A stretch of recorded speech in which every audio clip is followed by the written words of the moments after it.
Menteri Katanat Arts and Culture berim ubasan bor Syulai haka katnyo terik rempang. Ulapan kan mau ba ulapa ya kajing terwa na kabenta bante ya umodor Bashir ryngieng.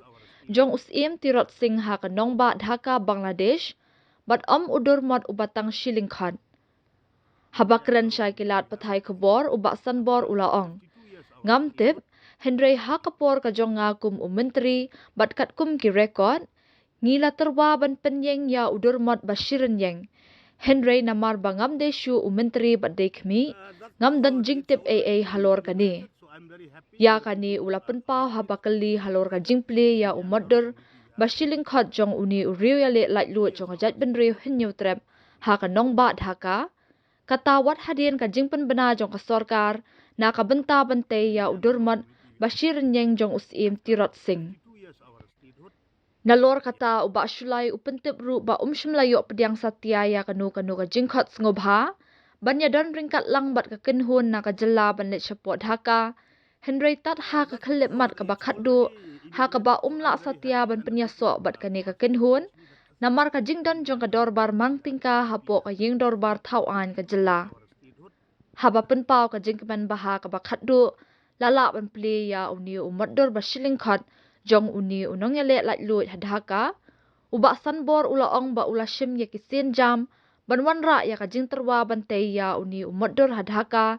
Hakapor ba udang bat kum Menteri Katanat Arts and Culture.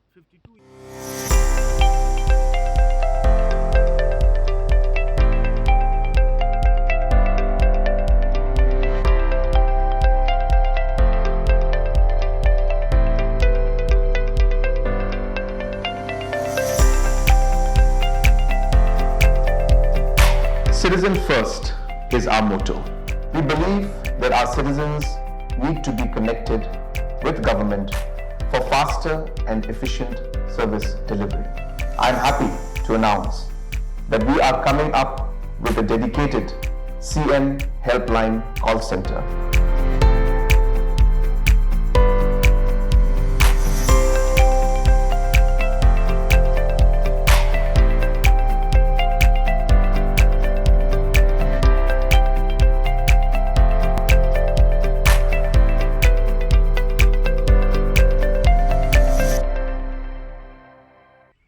That too, it's already inaugurated, so I'm very happy, and the people of our state, especially the Khasi, Jaintia and Garo community, we are happy that after 52 years our statehood, yes, of course, I have initiated when I was art and culture minister. So at the end of the day, we have inaugurated it yesterday, and we have announced in the house. So this is the happiest moment to the people of Khasi, Jaintia and Garo people. And also the family members of U Tirot Sing, the Himan Cow, and all the NGOs, the students, and the people at large. Your idea was a full-size statue. But how come now it is only a Because I'm no more the cultural minister, I'm not aware of that. Okay, actually, during my time, based on the records, it's a full-size statue. Also, why you could not go there? I mean, no invitations. I got invitation, but I got invitation at the last moment.